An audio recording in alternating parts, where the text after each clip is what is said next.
let's be honest. Who cares about a talking snake tricking a woman? If he didn't know that I was gonna do this, then he is not all knowing. All of us are unique expressions of the Creator manifested into physicality for the growth and formation of mature souls. Because no matter how irrational, absurd, or illogical the answers may be, it provides an answer nonetheless. If you follow me on my other platforms and are familiar with me, then you already know I used to be a Christian. Up until a few years ago, when I finally woke up and just left it, I realized how harmful the ideologies conveyed in that religious doctrine really were. So now I speak on a lot of the things that I've learned along my journey and the things that I'm still learning along this journey to bring awareness to the toxicity of that religion and how harmful it has been to the Black community in particular.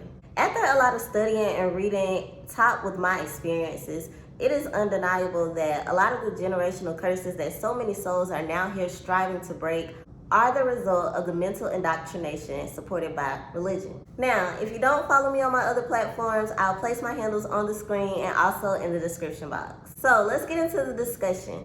When it comes to the God of Christianity, or the God of this Bible, he's supposed to be all loving and just and merciful and just all those good things.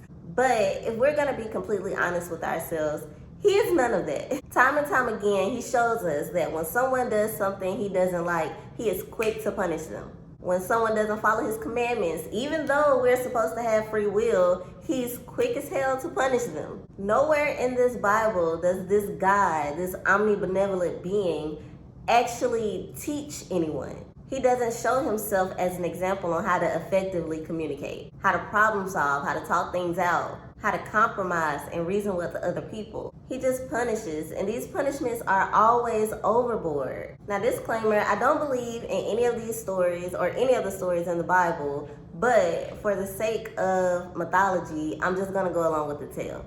So we'll start with the story of Adam and Eve. They had absolutely no knowledge of good and evil. They did not know right from wrong. They didn't even have a concept of right and wrong.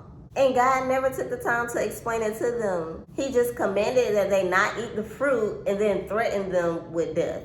But then got mad when they ate the fruit. Whole time they didn't even know that they were doing anything wrong.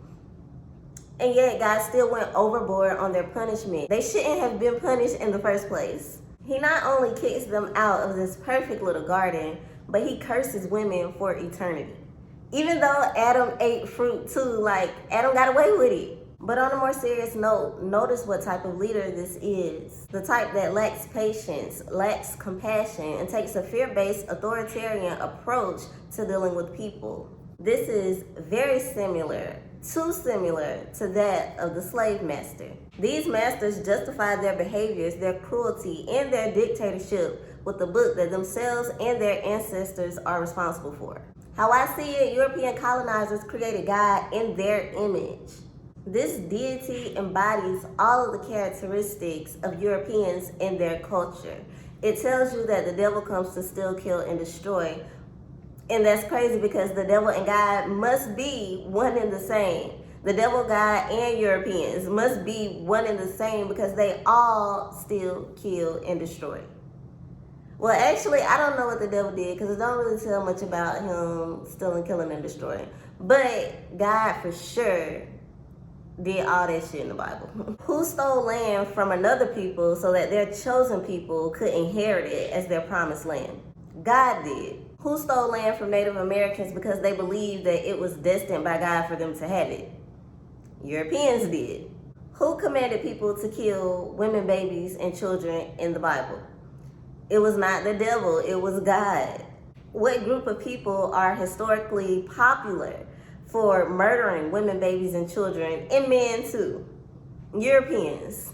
You cannot convince me that they are not the same. So the thing is, when it comes to African spirituality and the practices and things of our ancestors, we hear about a lot of deities, or they call them Kemetic gods. And we know that these gods were not actually people, but that they were personifications of energies that people could embody. So it's like you take this same concept and apply it to this Christian God. He is not a real God. This is not a real deity, but this is the energies that Europeans embody and take on. And the sad part about it is they have not only took on it themselves, but they have assimilated so many other cultures of people and so many different ethnic groups into this same thought process and to normalize it. And we see this, especially in the Black community, because the Black community and our ancestors were the main ones affected by this, were the main ones indoctrinated with this in those periods of slavery. So now we have, look at the Black community, and you see all of the killing, the stealing, the murdering. And I'm not trying to take accountability from Black people, because at the end of the day, we are responsible for our actions, but where did we get that from? Even when you examine our intimate relationships with one another, like when you examine marriages between the relationship between spouses, or the relationships between children and their parents, that shit, a lot of that generational trauma, a lot of those generational curses started with that European indoctrination. Parents whooping their kids is the slave whooping the slave master because you want authority, because you feel threatened. When the Bible tells women to submit to men, like that wasn't a thing. Why am I submitting to you? We are equals. You are my partner. You are my life partner. We compromise and we complement one another in our respective roles, if you believe in roles. But it was never, my point is, it was never like that. If we could go back and erase everything that slavery did to us mentally, we could progress so far as a people. But the first step is acknowledging that these things came from slavery, from Europeans, from indoctrination, and not from a sky daddy.